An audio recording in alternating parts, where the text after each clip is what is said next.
G'day fellas and welcome to another Beyond All Reason replay cast. Today we're going to be taking a look at what might just be the dumbest strategy I've ever come up with. Now, you've probably heard those words out of my mouth before, but before we get into this, look, let's deal with some facts here. What I'm about to show you is something that you should not be trying at home. It is something that you shouldn't be doing in a lobby with anybody that's got half a brain on the enemy team. Now, I say that not to disparage the enemy team here, but just more to point fun at myself, that what I'm doing is not advisable. But it is to demonstrate just the power of what we're about to show. So before we get into it, let us introduce our team captains for today. On the south side of the map, spawning in that coveted geothermal location, we've got Mango Nectar in the red playing as the Armada. And on the north side of the map, in the eco position, playing also as the Armada in the color blue, we've got Nitsua. Ladies and gentlemen, welcome. We're on here on Supreme Strait, a map you will be intimately familiar with, I'm confident.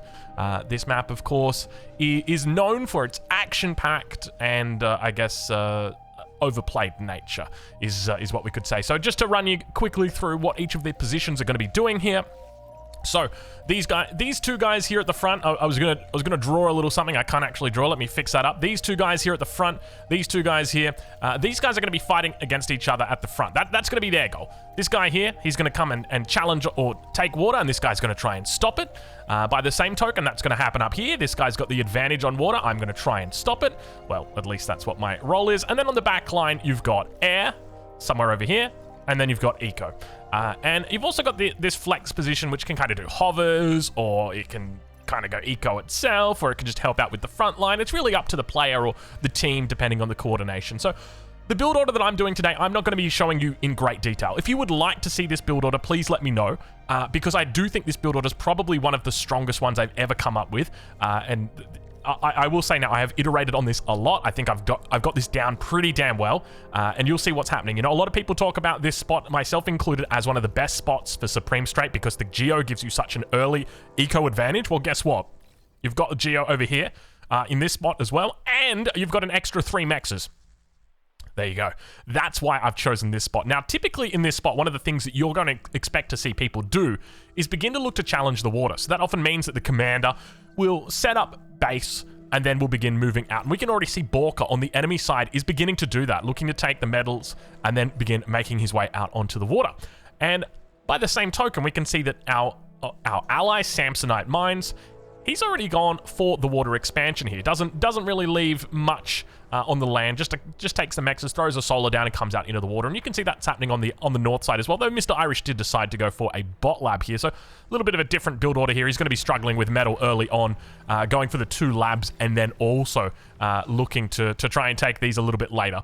Now, one of the things to note here is that the strategy that I'm going for is, once again, one of those strategies where you assess the game as it's happening, and you make your decision based on whether you continue with that strategy or whether you take the foot off the pedal. Now, it's also important to remember that we never take our eyes off the prize. We always want to continue working towards our strategy. The question is, when do we have to think about doing something else?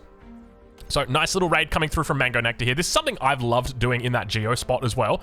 Just a couple of ticks out. They're so annoying to deal with, right? And like, you can see the pressure already is now going to be alleviated on that front line because the enemy now has to think about this, and you're going to come in here, you're going to hit mexes, you might kill a constructor.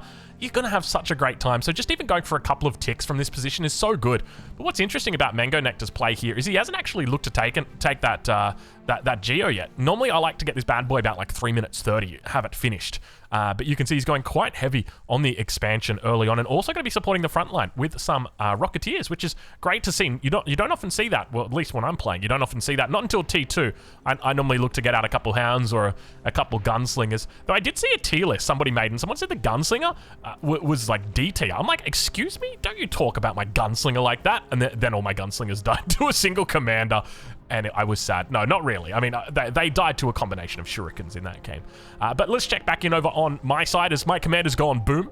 A little bit of a lag spike right there as I moved back towards the base. And you can see that I've begun to take my geothermal spot over here. So that one is almost finished. And one of the things that you'll note is this geo is really far away from your main base, which is great. I love having it so far away from the main base because it just means that you essentially can just sit it up here and sure, if it dies, it dies, but it doesn't kill anything. You know, compare that over to this spot. If the Geo goes boom here, it goes boom, and everybody in the neighborhood knows about it. Whereas over here, you're kind of up in the mountains. No one really knows. No one really cares, that sort of thing. So I'm a big fan of this spot. I like it a lot. But you can already see Borka now out on the water here. He's going to be looking to challenge and take that off Samson Mines. Now let's take a look back towards our base because T2s are starting to come up. Decent little timing coming through from 150 Griffin at the moment.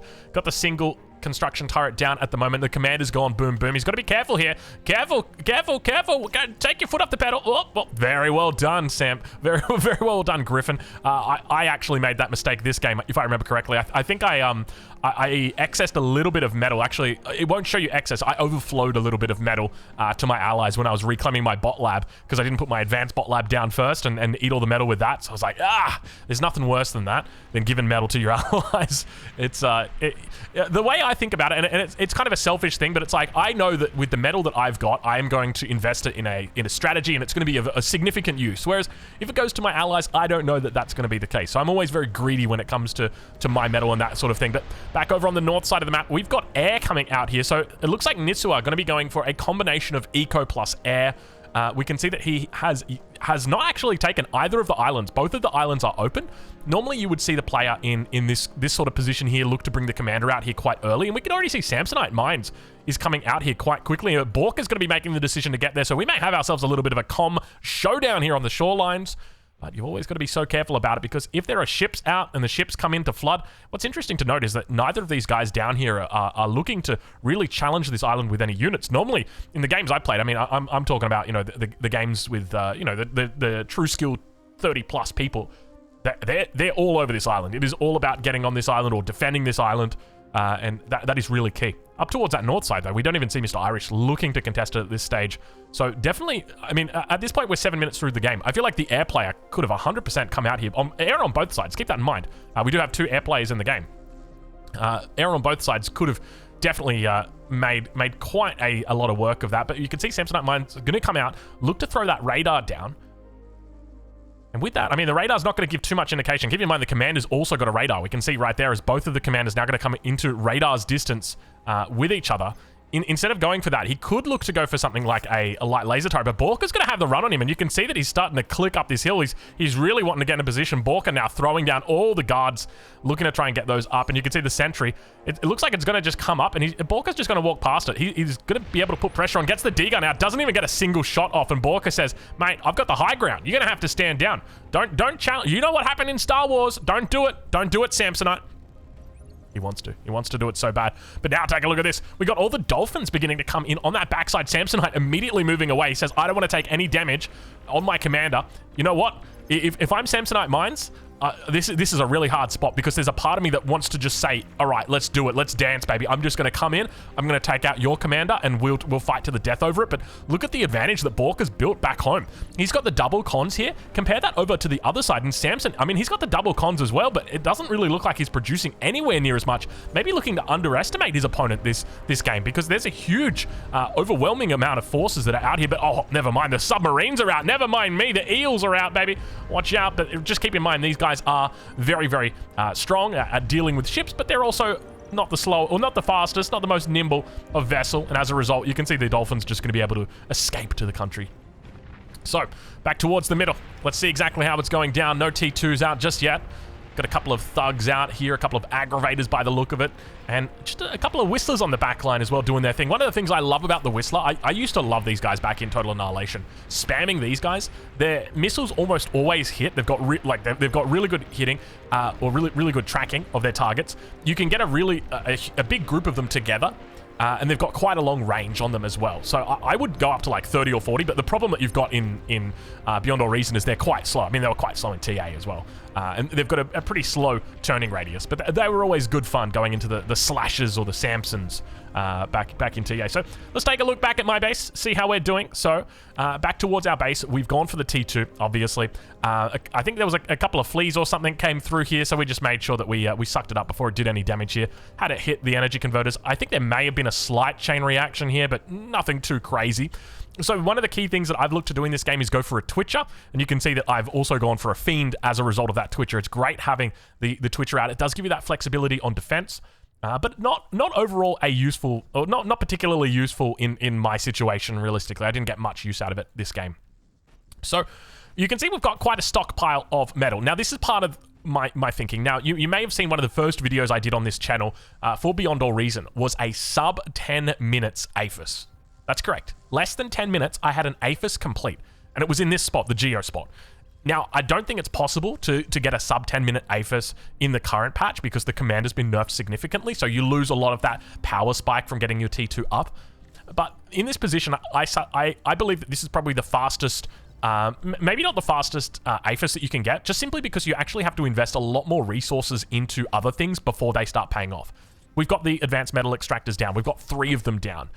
We've also got the 4 that are here. So we're up to 7 advanced metal extractors at this point, and we've got the advanced geothermal power plant. And you can see that I've positioned these in a way so that in the event my enemy comes through here, basically my thinking is like, if there's anything that's going to happen, it's going to be like a drop or something, right?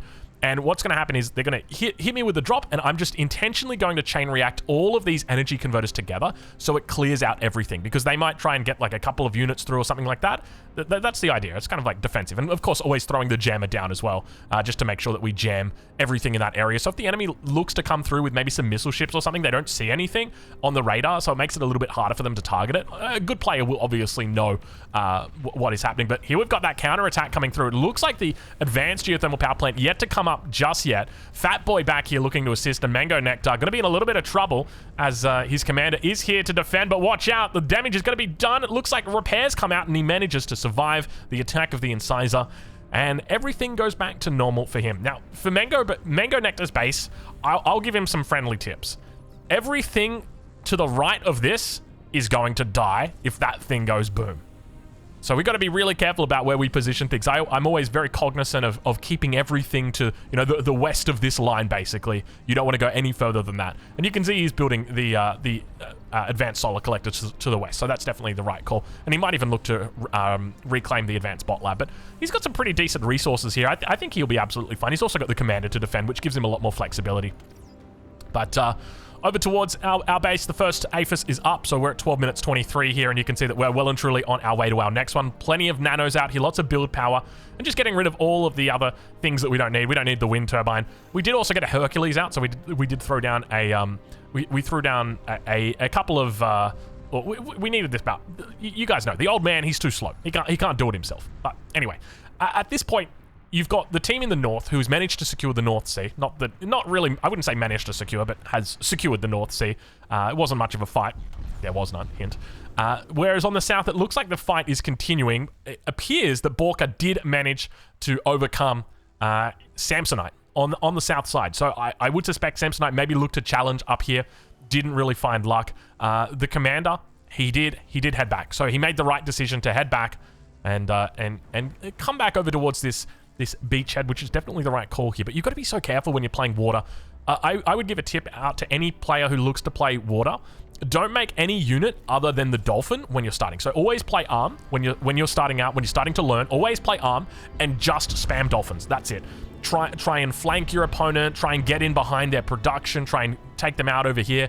All that sort of stuff. But just make dolphins. Even if you go up to like 50 dolphins, just keep making dolphins. Don't make anything else. That's my first tip to any new learning player. Try and avoid the eels, because while they might seem tempting, because they're stronger than the dolphins, that's true, but they're also very slow. So keep that in mind. You can get a couple of them out because they're really good at controlling the reclaim fields. So that's always important to know, because reclaim on the water is very, very pertinent. But let's have a look at towards the middle, as we've got T2 that's now out on the field. A couple of Sheldon's going to be joining in. In addition to that, we've also got the Deceiver, who's out here, as well as the Augur. The Augur.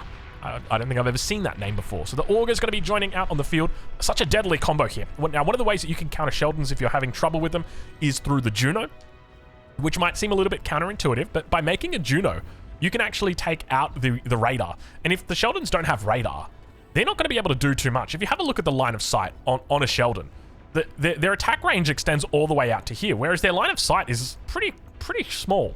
So it's important to note that's one of the ways that you can counter them. The other way that you can counter them is just through scouts. So your fleas or your ticks, rascals, rovers, jeffies, whatever it is that you want that's just cheap, fast, cheap is the main thing, though. Yeah, a little bit of a fight coming out over that reclaim field. Let's check in with the eco players. Okay, we've got our team captain over on the right-hand side. So he's going to be going for his first APHIS now. So he's put out a fair bit of air. If we take a look, we can see just some T1 fighters out for the moment. And stilettos have now joined the battle as well, which is always great to have. Stilettos are wonderful if you get caught with your pants down. So imagine, say as an example, you know, someone on the enemy team goes for T3 and they're doing a marauder attack. All you do is you just make a stiletto or two, get that bad boy over there, boom, baby. It just shuts it down completely. So really nice call on the stilettos here. Great to have them front-loaded as well, so you're not going to have to, you know, stop production on everything else, and you've just got those in the back pocket in case. But we do have that APHIS now coming up, so about the 15-minute mark. Let's check in with our eco player as well, see how he's doing. So his first APHIS is already up. Second one on the way. Did go for that fusion first, so nice little timing here. Let's check in with us and see how we're doing. So we're on 4 APHISes, so we are very much pedal to the metal at this point. I don't think I can show you the graphs at this point, but if I was to show you the graph at this point, it's absolutely absurd how much value we can get out of the geothermal and also get out of these 3 extra mexes. It's crazy just how much it is. It's basically like spawning with a second commander. That's how much value you're getting from it. It's kind of wild. Now, granted, in this game, I'm not really getting pressured from the sea. We're at 16 minutes, and I haven't even had so much as a cruiser come in and try and attack my advanced metal extractors. Now, granted, I do have the Castro here, which is blocking the vision of this on the minimap, and if you take a look at the vision of the enemy, they don't actually see up the shoreline just yet. Now, that's obviously easily fixed by a cruiser or is it a paladin that comes out and does it? But he's going to be opting for a bot lab instead. So with the construction ship brought over here, now I'm going to throw down the bot lab on the shoreline, and if we take a look at our perspective on the enemy team, we don't actually see this. I don't have radar coverage here. I just said, you know what, if the enemy tries to attack me, all I'm going to do is I'm going to get this construction bot, I'm going to go to combat, I'm going to go to a scorpion, and I'm just going to put it down, and I'm going to get all these guys to build it in about 2 seconds, and then that's going to defend me. And that's essentially it. So if we take a look at the map, the current state of it, it doesn't look the best, right? Like, mid has held, which is always good. If your mid holds, I tell you what, if I get to a game where I'm 10 minutes through and my mid is holding, I'm just happy. I'm so happy. I don't want you guys to win in mid. I just want you to hold. Put more gauntlets down. You know, we see right now double gauntlet going to be coming down here. We've got buys that's going to be throwing down a second. I think it might even have, a third one coming down here shortly as well, going into the agitator. That's exactly all I want, really, is that. And it's hard, right? Because when you think about it, as a front liner, you're throwing everything that you've got at the front line. You're just making units, you're spamming light laser turrets and whatever it is. And the enemy team might have, a full frontal assault. They might have these 2 players that are flexing and just coming straight into that. They're not making hovers, they're not making amphibious vehicles, they're not ecoing or anything like that. They're just going straight into it. And as a result, it means that the front may fall because you're outnumbered, and that's very, very painful. But let's check back in over on that east side and see how our blue player is doing over here. So we've got Borka, who is continuing to continue.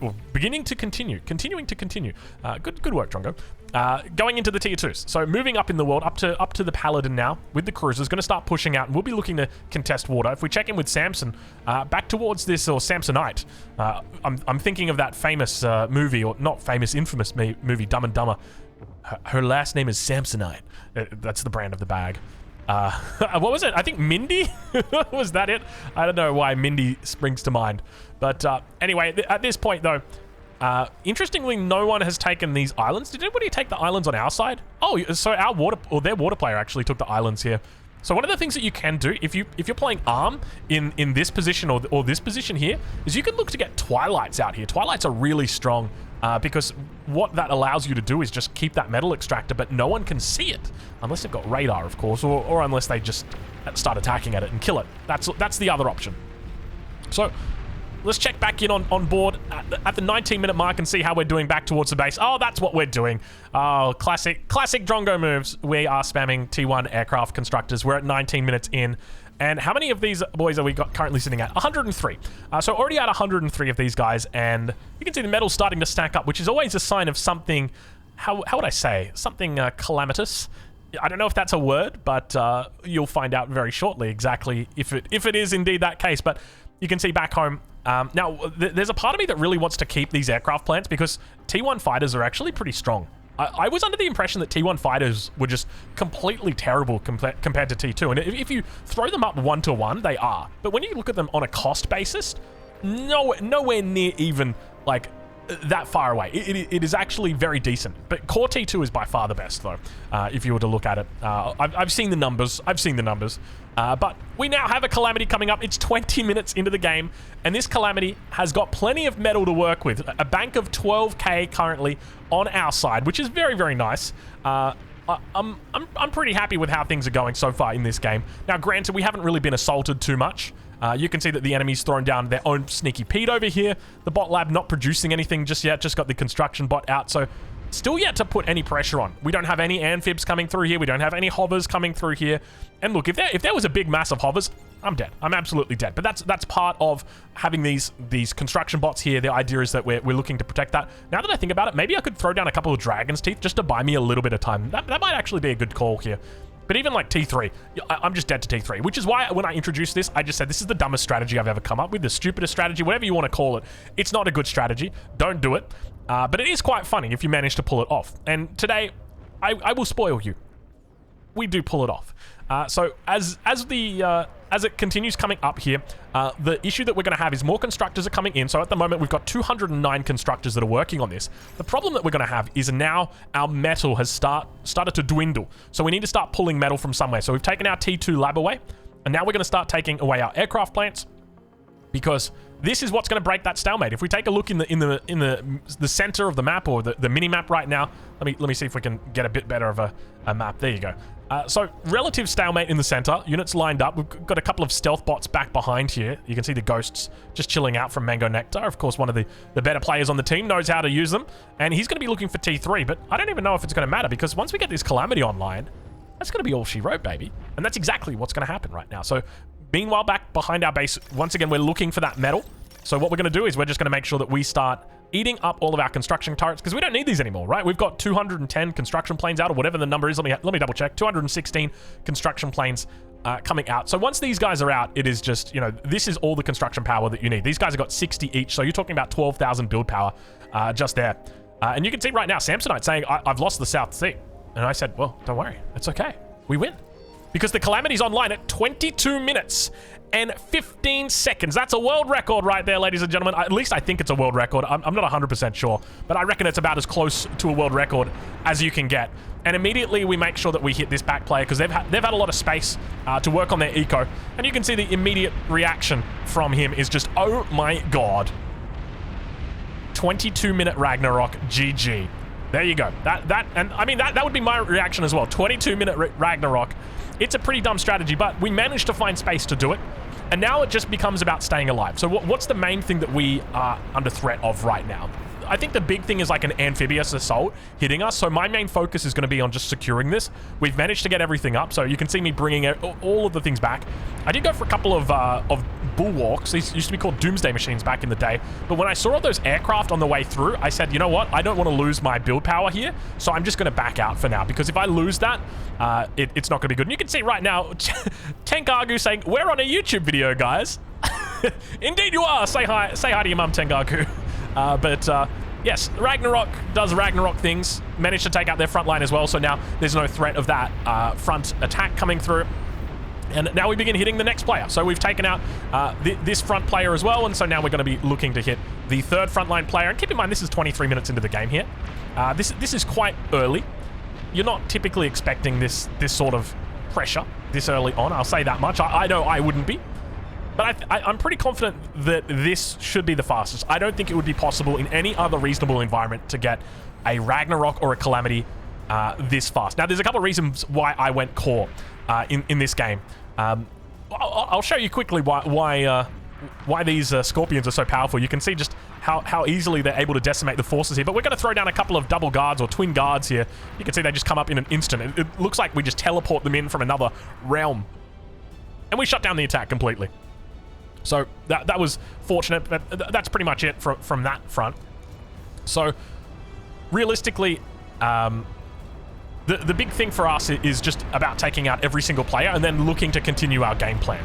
Because we've managed to take out 3 players. At least I say take out. I mean, if we take a look at the green player right now, Mr. Toast, He's still technically in the game. He doesn't have much, though. He's got a single bot lab. He's got a couple of fusions, and he's not really doing much. He's just giving resources to the team at this point. So he's not particularly useful. And we take a look over in the enemy's base. Nitsua at the moment, he's still booming, right? Like, he's still thinking, okay, we're fine, guys. We've got plenty of time. I'm just going to throw down another Aphis here. This is absolutely fine. One of the things he's got to be careful, though, is you may remember a video where I showed you a Ragnarok firing the entire length of the map. Well, what if I told you this Calamity can also do it? Very much thanks to Hungry Punker, who decided to put his bubble in a perfect spot, allows me to reach pretty damn far in this map. So watch out, backliners, you're not safe from this. If ever your enemy gets a Calamity up in this position, even the backline needs to start throwing down those bubbles immediately. It's imperative that they do, because there may be a stray shot that bounces off, and when it does, you're in trouble, because very quickly it can take it out. So we're just going to continue focusing down all of those enemies. Now, one of the main things I'm fearful of is a battleship coming. Not a battleship. What's it called? The flagship coming in. I'm confident that I'm far enough away from any threat of the missile ships. I don't think the missile ships can hit me at this position here, which is very much why I've chosen to go far back here, because I'm the furthest away. But I'm still aware of battleships, or battleships. Sorry, what are they called? Sorry, the flagships. I remember the first time I encountered a flagship, I'm like, can they hit me here? And then everything blew up, and I'm like, oh, yeah, okay, they can hit me here. So I've just learnt my lesson. So we're just going to continue taking out players now that we've secured our base. Keep in mind, we had anti-nuke relatively early as well. I think we must be up to, yeah, we're up at a stockpile of 8, so we're quite safe. If the enemy starts nuking us, the first reaction that you should have on a map like this is, if the enemy starts nuking you, start making more anti-nukes immediately, because there's a good chance they're not making just one nuke and nuking you. There's a good chance there's probably like 4 or 5 nukes behind that that are still coming up. So the sooner that you can get building those anti-nukes, the better it's going to be. But towards the enemy base, we can see that they're starting to spam out T2 here, so he's looking to go for a bit more air superiority. But keep in mind, you're going to have to get through all of the enemy fighters, and then you're still going to have to kill the Calamity. And at this point, the Calamity is just providing so much cover on you know, through the strait, on the water. It's able to clean up everything. If I've got vision of it, I'm just targeting it down. And I'm having a field day out here, just able to take out all of these cruisers. It's a real struggle. Even though our ally has lost this South Sea, the enemy doesn't really gain an advantage from it, because they're not able to hit with those missile cruisers like we see in the north. Missile cruise, or rather, it's dreadnoughts coming in now from our enemy. So the dreadnought's going to be looking to do some damage here. You can see the range on these as well. It's not that far, but you know, we decide to turn it around and we say, hold on a minute, that's not allowed. We throw a couple of hits up here first before we do it. Sometimes the enemy likes to build things in this base. Did my enemy really just never take his third mechs? That makes me sad. I feel like I'm bullying now. Anyway, we just destroyed all the battleships in the blink of an eye. You can see how quickly they go down as well. It is, they take a lot of damage from the Ragnarok, or from the Calamity. Oh yeah, I was going to talk about why we pick core in this situation rather than arm. So core are really good when you go for a strategy like this, because the Calamity is much better than the Ragnarok. It's cheaper, it does more damage, it has a much greater range. And when I say much greater, it's not that much greater, but it can make a difference. And now you can see we've begun attacking, and the enemy is now in a little bit of trouble, because they don't have any shields up. And you know what that means? That means if we land anything, boom, boom, boom, boom, boom, your backline is dead, it's toast, it's roasted, and all of those nanos are going down, baby. And it's just one stray shot that'll do it. So a single stray shot and all your nanos are gone. And I bet right now, Nitsua didn't even see that, and he's just wondering, what the hell happened back here? It looks like something came through and did a bombing run. But no, sorry, Bob. It was just a stray shot from a Calamity onto that backline. And now beginning to continue focus. So it's difficult trying to get over this top side. But the Calamity range goes to here. If that was a Ragnarok, I'd be looking at somewhere around here. And you might not think that makes a difference, but you'd be surprised how many units are in that little bit of range, because that applies if we were to look at it as a circle, like from here all the way down across here, you know, when we're attacking. It's significant. So now it's become evident that Blue, who's their best player on their team, and we know they're playing the eco spot, is by far in a really, really good position, and they've got a massive amount of air. This is a huge threat to me, because if I lose my constructors, I'm not going to be happy. So straight away, our response is, over on the other side, just T2 air immediately. And you can see a big bombing run attempting to come in, but we've made a whole bunch of anti-air turrets before then. And fortunately, we managed to keep everything alive. Meanwhile, all of our construction aircraft, well, I say all of them, some of them, did go down in the battle of the 29th minute. And keep in mind, we're at the 29 minutes, and the Calamity's been up for 7 minutes now? 8 minutes almost? That's how disgusting this is. That's how stupid it is, how absurd it is. It is just, it's not fun.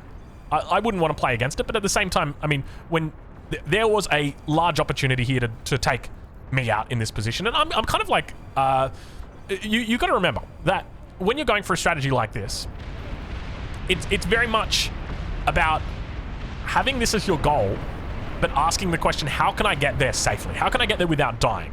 So if we just say, okay, I'm going to concede the sea, well, what's my major threat in this situation? So amphibious and hover.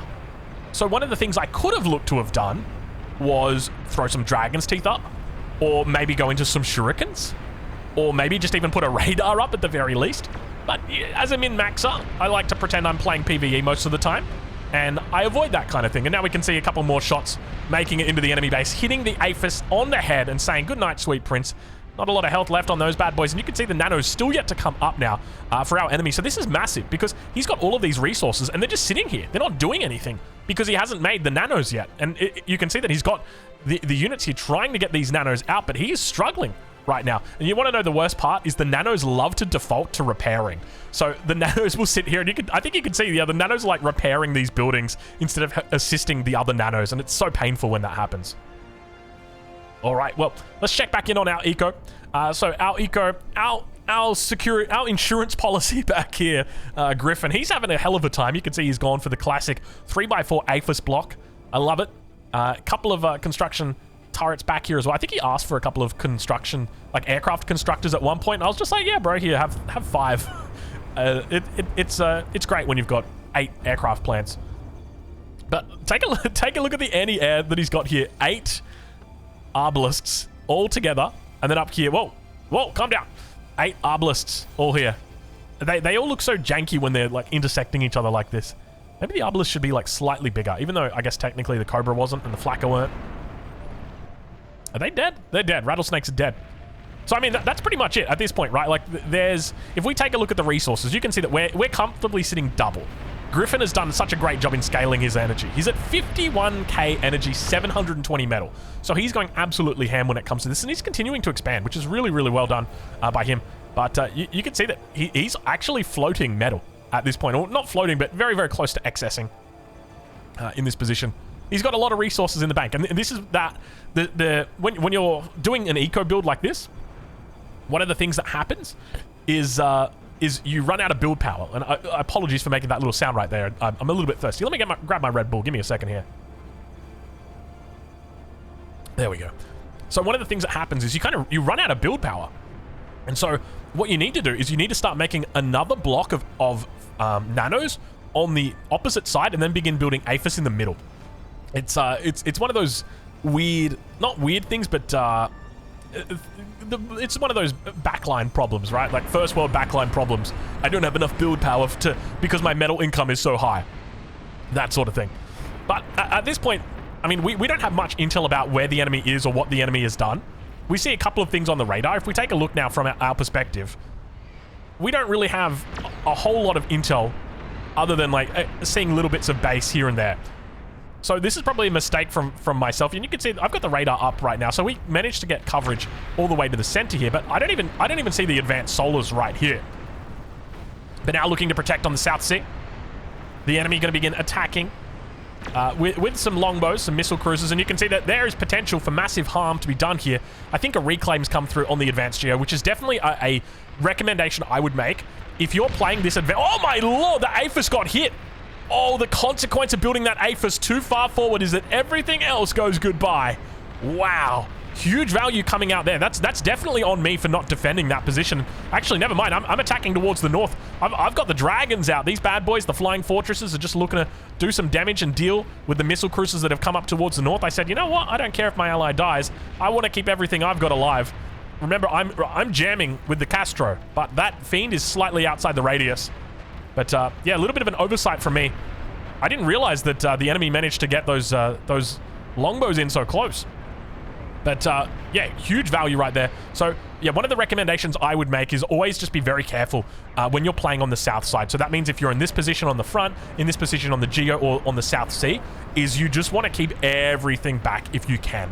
That would be my advice, because if the enemy does win sea here, there's going to be missile cruisers coming through, there's going to be the flagships coming in, and they have a massive range all the way to back here. So it sucks, but that's the reality. It's why I normally build my fusions along here somewhere in a little bit of a safer position. So we've begun the full transition into air. One of the best ways that you can finish a game is through air. It gives you a lot of potential to finish a game. And looks like, is that a couple of torpedo bombers that have come out for the enemy? I'm not sure. I don't really recognize what they are. Yeah, torpedo bombers. The cormorants. I think they used to be called Titans back in TA. I'd have to go back into the history book though and double check that out. But a little bit of an assault up on this north side. A couple of the amphibious siege mechs are making their way through. Now, the question is, where are the stilettos? Right now is when you need stilettos. 4 or 5 stilettos will absolutely destroy that. But speaking of absolute destruction, look at the blizzards as they run in over the top. Managing to get some good bombing runs. Definitely needs to focus on splittings. And there's the stiletto coming through. Looking to try and save the day. A couple of them held in stasis for just a couple of seconds. 10 seconds. I'll take that trade. And now trying to bring their way through. And it looks like the Shivas will unfortunately not live to see another day. You can see 4 seconds, 3 seconds, 2 seconds, 1 second. Oh, he's going to be able to... Oh, it's so close, but the next run comes through just in time. The bombs come down. And remember what I said earlier about nuclear weapons? If you hear that, you know, nuclear weapons have been sighted or anything like that, just immediately throw down additional anti-nukes. The benefit or the cost of making a nuke significantly outweighs the cost of making an anti-nuke. If we take a look here, energy per shot, 187,000. Metal a shot, 1,500. Compare that to an anti-nuke, which has got a energy per shot, 7,500. Metal per shot, 150. So you can see that there's a large resource difference there. So they'll be sinking a lot of res into that and not really able to do anything. So that would be my tip, especially in the late game on a map like this, where you've got people booming, you know, to 27 APHIS and whatnot, because at this point, we're an 18 APHIS. And this is part of my theory about why going for the Calamity this early actually makes a lot of sense.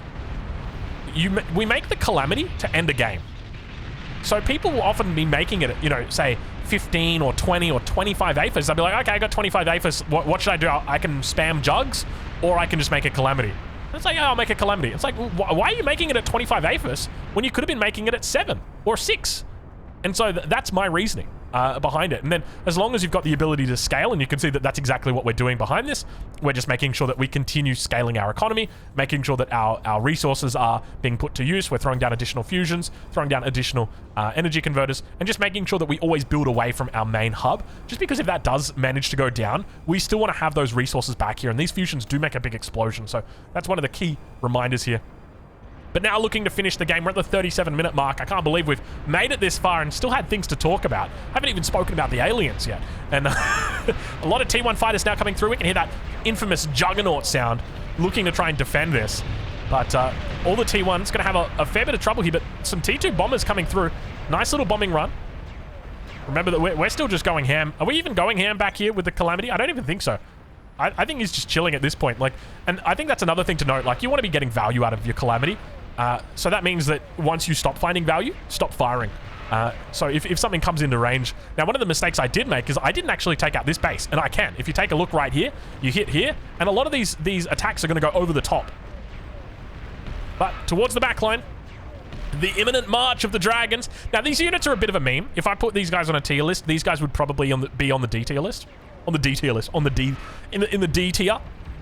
Because they're just such a meme, but they're so funny, and I do like them just because you can come around the edge of the map.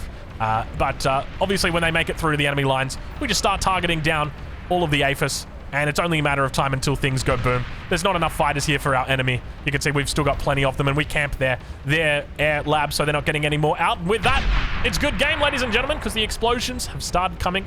Meanwhile, down towards that south side, you know, I spot out that my enemy is kind of hovering over this guy's base. I'm like, wait a minute, we haven't killed that guy yet. Actually, do I do that? I'm pretty sure I do it. It might not be right now.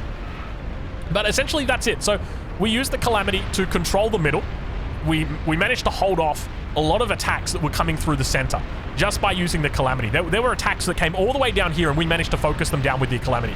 There were attacks on the water on the south, attacks on the water on the north, and we managed to hold those off with the Calamity. And of course, we also managed to take out the enemy's base, and you can see that's happening right now as a couple of shots managed to go over the top and go into that back line, and you can just see how much damage gets done. We're able to take out all the construction turrets, all of the economy there of the enemy just with our Calamity. Didn't even need to use our dragons. I think they all got taken down.